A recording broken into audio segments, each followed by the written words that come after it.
استنجا کو جاتے وقت کی دعا۔ بیت الخلاء میں داخل ہونے سے پہلے یا جنگل میں کپڑا اٹھانے سے پہلے یہ دعا پڑھیں۔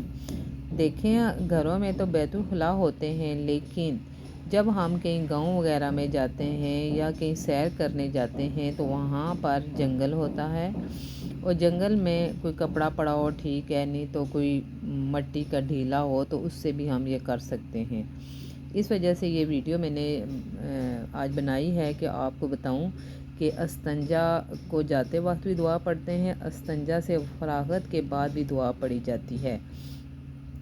ہم مسلمان ہیں، ہمیں ان چیزوں کی آگاہی ہونی چاہیے۔ میرا چینل ہے @اسلامک وظائف، اس کو زیادہ سبسکرائب کریں، بیل آئیکن کا بٹن دبائیں تاکہ جو بھی میں نئی ویڈیو بناؤں وہ آپ کو ملے۔ اور آپ سے گزارش ہے کہ میرا جو چینل ہے اس کو بنے ہوئے 3 سال ہو گئے ہیں، تو اس کا واچ ٹائم کمپلیٹ نہیں ہو رہا۔ آپ کی مدد کی مجھے ضرورت ہے کہ آپ میرے ہیلپ کریں۔ میری جتنی ویڈیو ہیں، میرے کم سے کم 23,000 جو ہے نا سبسکرائبر ہیں۔ اگر 23,000 سارے کے سارے بندے ایک دن میں میری تمام ویڈیو کو دیکھیں تو یہ میرے واچ ٹائم کمپلیٹ ہو سکتا ہے۔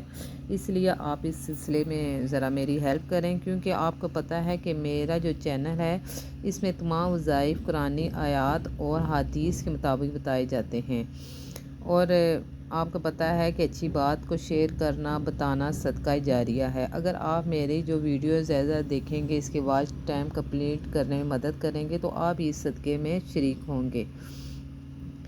چلیں اب آتے ہیں اس ویڈیو کی طرف۔ استنجا کو جاتے وقت کی دعا۔ بیت الخلاء میں داخل ہونے سے پہلے یا جنگل میں کپڑا اٹھانے سے پہلے یہ دعا پڑھیں۔ بسم اللہ اللہم انی اعوذ بک من الخبث والخبائث۔ ترجمہ: اللہ کے نام سے، اے اللہ، تحقیق میں پناہ پکڑتا ہوں تیری گندے جنوں اور جنیوں سے۔ تیرے گندے جنوں اور جنیوں سے۔ کوئی غلطی ہوئی تو معاف فرمائیے گا۔ دوبارہ ترجمہ پڑھتے ہیں۔ اللہ کے نام سے، اے اللہ، تحقیق میں پناہ پکڑتا ہوں تیری گندے جنوں اور جنیوں سے۔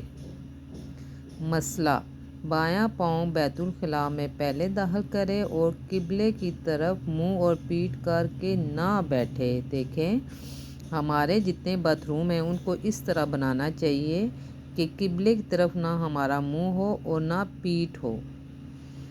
اور بیت الخلاء میں داخل ہونے سے پہلے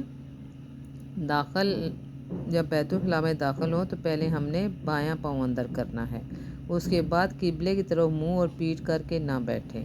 اس طرح بیت الخلاء بنانے چاہیے۔ اور ویسے جنگل میں جائیں جب آپ بیٹھیں تو آپ اسی بات کا خیال رکھیں۔ استنجا سے فراغت کے بعد کی دعا۔ پہلے میں نے آپ کو بتایا استنجا کو جاتے وقت کی دعا، اب بتاتی ہوں کہ استنجا سے فراغت کے بعد آپ نے کون سی دعا پڑھنی ہے۔ بیت الخلاء اور گندی جگہ سے نکلتے وقت دایاں پاؤں پہلے نکالیں اور پھر استنجا کا ڈھیلا پھینک کر یہ دعا پڑھیں۔ دیکھیں، میں نے آپ کو کہا تھا کہ گھر میں تو چلو پانی ہوتا ہے، لیکن اگر آپ جنگل میں چلے جائیں، کہ گاؤں وغیرہ میں چلے جائیں، باہر کھیتوں میں، میدان میں اگر آپ استنجا کرتے ہیں تو کپڑا تو نہیں ہوتا، کوئی ڈھیلا ہوتا ہے، کوئی ڈھیلا آپ سمجھ سکتے ہیں، مٹی کا جو ٹکڑا ہوتا ہے اس کو ڈھیلا کہتے ہیں۔ وہ پھینکنے کے بعد آپ نے یہ دعا پڑھنی ہے۔ بسم اللہ الرحمن الرحیم۔